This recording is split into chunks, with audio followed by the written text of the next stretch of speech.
10 वर्ष अगाडि बुबाले सुरु गर्नुभएको यो व्यवसायलाई आज सुजन तिमल सिन्हाले अगाडि बढाइरहेका छन्। हामीले खुवा जनकपुर, वीरगञ्ज, पोखरा र चितवन सबभन्दा बेसी जाने काठमाडौँ।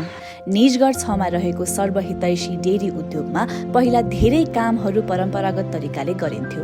पहिला जस्तो कहाँ हामी तपाईँको धुवामा बसेर होइन, अब त्यहीँ बस्नु पर्यो, अलिकति हातहरू बन्द राख्यो भने जोडिहाल्थ्यो।